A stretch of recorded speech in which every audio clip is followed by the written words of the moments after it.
जिल्ह्यात सुरू असलेल्या अवैध रेती उत्खनन आणि साठेबाजी विरोधात जिल्हाधिकारी विकास मीना यांनी ऍक्शन मोडवर येत स्वतः फील्डवर उतरून कारवाई तीव्र केली आहे. त्यांनी बाभुळगाव तालुक्यातील तांबा आणि वाटखेड परिसरात अचानक धाड टाकून अवैध रेतीचा साठा आणि एक ट्रक जप्त करण्यात आला. पाहणी दरम्यान संबंधित ठिकाणी नियमबाह्य पद्धतीने रेतीचा साठा करण्यात आल्याचे निदर्शनास आले. यानंतर महसूल विभागाने तातडीने कारवाई करत अवैध साठा जप्त केला.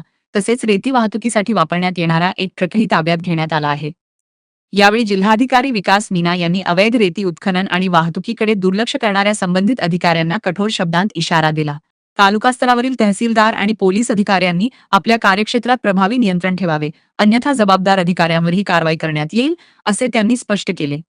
दरम्यान जप्त करण्यात आलेली रेती शासनाच्या घरकुल योजनातील लाभार्थ्यांच्या उपयोगासाठी उपलब्ध करून देण्याचे निर्देशही जिल्हाधिकाऱ्यांनी दिले.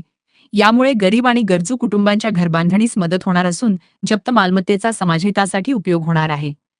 जिल्हा प्रशासनाने अवैध रेती उत्खनन, वाहतूक आणि साठेबाजी विरोधातील मोहीम पुढेही सुरू राहणार असल्याचे स्पष्ट केले असून अशा प्रकारच्या बेकायदेशीर कामांमध्ये सहभागी असलेल्या व्यक्तीविरुद्ध कठोर कारवाईचा इशाराही दिला आहे. अक्रम देवान, यवतमाळ.